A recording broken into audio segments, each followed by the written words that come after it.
현실의 아이러니라고나 할까요? 아니면 인생살이의 고달픔이라고나 할까요?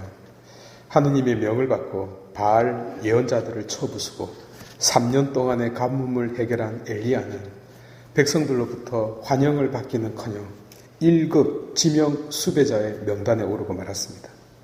목숨의 위협을 받게 된 그는 그저 말없이 도피길에 나섰습니다. 모세가 그러했듯, 큰 고래 뱃속에 3일을 지냈던 요나가 그러했듯, 하느님의 사신이 어두컴컴한 곳을 향하여 들어가고 있습니다. 낙원의 아담이 숨었듯이 엘리야도 숨어들고 있네요.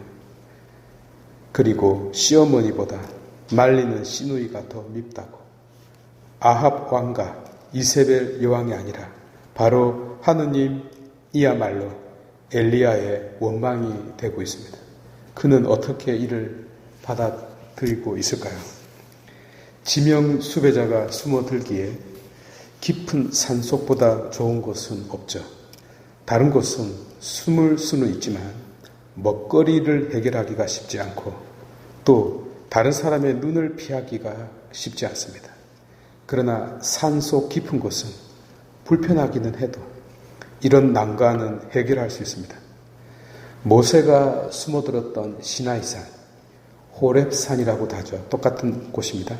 이 호렙산에 엘리야 역시 숨어듭니다. 어두컴컴한 동굴 깊은 곳에서 좋은 데이 새벽째 까고 있는데 어디서 많이 듣던 목소리, 하지만 듣기 싫은 그 음성이 들려왔습니다. 나와라, 밝은 곳으로, 빛이 있는 곳으로, 무엇보다 내가 있는 곳으로 나와라는 음성이 들렸죠. 발걸음을 옮기라는 짜증나는 목소리가 들려왔습니다. 그래서 밖으로 나왔는데 그분 역시 숨바꼭질을 하고 있습니다. 더 짜증나죠. 마치 화가 나 있는 사람에게 장난치고 농담하고 있는 것처럼 보입니다. 어쨌든 당신 자신을 보여주는데 이 나뭇가지가 창문을 치고 바위가 쪼개지는 그 엄청난 이 토네이도가 불어닥쳤습니다. 그 순간에 혹 그분이 계시는지 엘리야는 눈을 부릅뜨고 쳐다보았습니다. 그러나 바람 한가운데 그분은 계시지 않았습니다. 바람이 지나간 뒤 이제 갑자기 땅이 흔들리기 시작했습니다. 세상을 뒤엎으려는 것인지 아니면 내 존재를 흔들어 깨울 양인지 지진이 지지직 일어났습니다.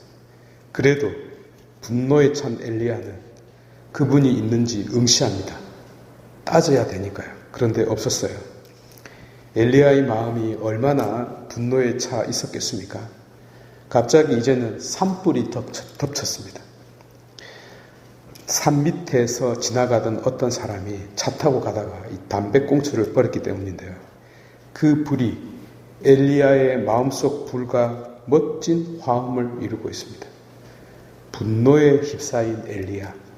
여러분, 분노가 무서운 이유는요, 앞에 아무것도 보이지 않게 만든다는 점입니다. 이 순간 공든 탑이 무너져 버려요. 옛 성현들이 마음을 다스리는 법을 왜 가르쳤겠습니까? 동굴 밖으로 나온 엘리야는 장난치는 하느님에게 이렇게 소리칩니다. 찍지 마라. 나는 아이고 니는 언니 아이가. 그러자 그분이 너 여기서 뭐하노? 이렇게 묻습니다. 비로소 엘리야는 열불을 토해내죠. 저는 열정을 다해서 일해왔습니다. 이스라엘 백성들이 계약을 저버리고 당신 예언자들을 칼로 쳐 죽였습니다. 그래서 명을 받들어 사명을 수행했는데 그래 돌아오는 게 고작 지명 수배자입니까? 이게 당신 계획입니까? 내가 몸 바쳐 바친 봉사의 대가가 이런 것입니까?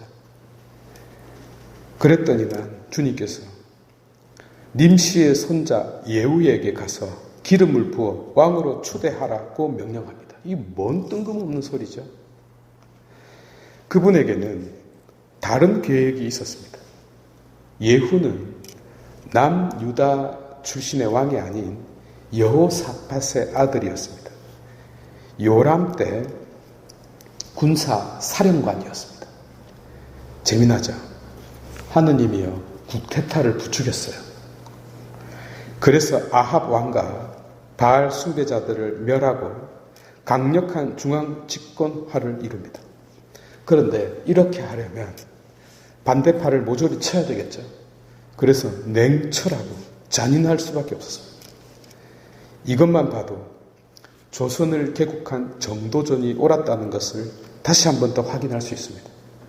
이 근거에는 백성이 하늘이며 통치는 하늘의 이치를 따라야 한다는 동서양의 그 오래된 공통된 정치 이념이 자리 잡고 있다 하겠습니다. 여러분, 이것이 얼마나 중요하냐면요. 무지랭이 같은 농부가 벼를 심지 않으면 전부 다 굶어 죽어요. 엄마들이 누에를 키우지 않으면, 그래서 물레에 감아 씨를 찾지 않으면 입을 옷이 하나도 없게 됩니다. 우리 모두 전부 다 나무 잎으로 가리고 살아야 합니다. 얼굴 시커먼 사람들 있잖아요. 한 달 동안 안 씻는 그런 사람들. 그런 사람들이 무두질을 하지 않으면 우리들 중 누구도 구찌 가방 들고 다닐 수 없어요. 무지막지한 칼잡이들이 도살을 하지 않으면 아무도 소고기를 먹을 수 없습니다. 백성이 하늘과 같다는 이 이치를 터득하지 못하면 그 누구라도, 그가 신부라도 주교라도 대통령이어도 그 자리에 앉아 있을 수 없습니다, 여러분. 세상이요, 아무렇게나 돌아가는 것 같아도 모든 것을 떠받치는 철학과 원리 위에서 작동되고 있는 겁니다. 엘리야는 비로소 그분의 이 뜻을 알고 자신에게 다가온 억울함을 받아들입니다. 왜냐? 자신이야말로 최고의 사명을 수행하고 있는 순간에 서 있다는 것을 깨달았기 때문이죠. 어제도 그렇지만 오늘 복음 말씀도 독서와 아무 상관없는 것처럼 보입니다만 깊이 연관되어 있습니다. 예수님께서 십계명을 하나씩 풀어내지 않습니까? 글자 그대로를 뜻하는 근본주의가 아니라 그것을 넘어서는 의미와 깊이를 가르치고 있습니다.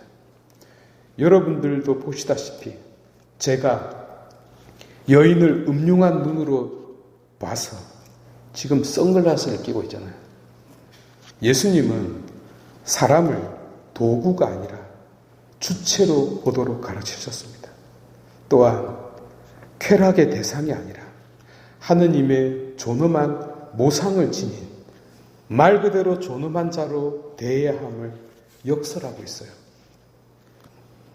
실제로 있었던, 법정에서 실제로 있었던 일이에요. 남의 여자를 탐내지 말라라고 검사가 막 이렇게 해서 인용을 했던 모양이죠. 그러니까 그 여자가 나는 남의 남편을 탐했습니다 라고 대답했어요. 성경에 그 말 없거든요. 그런데 같은 말이지 않습니까? 유권이라는 게 뭡니까? 권위가 있다는 거잖아요. 그래서 무엇을 해석해내죠? 김수환 추기경님이 자신을 향해서 바보라고 그랬어요. 그런데 내가 다른 사람한테 바보 같은 놈이라 그러면 그를 경멸하는 거죠. 똑같은 단어를 써도 자신을 낮추는 겸손한 표현으로 쓸 수 있고 남을 비웃고 비아냥거리고 경멸하는 단어를 쓸 수 있어요. 그래서 바로 그것은 남을 죽이는 살인행위라고 한 것입니다. 예수님께서 왜 구태의연한 이런 십계명을 가지고 이 논의를 했을까요? 바로 거기에서 중요한 철학적 원리, 영원히 변치 않는 원리를 뽑아내기 위해서입니다. 무엇일까요? 인간의 존엄성입니다. 여러분, 제가 초지일가 이 본당에 와서 지금까지 한결같이 여러분들께 말씀드린 것 중에 하나가 바로 인간의 존엄성입니다. 그리고 이 이야기는 그저 내 머릿속에서 나온 것이 아니라 내 인생, 내 삶목 전체를 통해서 제일 중요한 내 인생의 실패를 딛고 여러분들께 드리는 말씀이기도 합니다.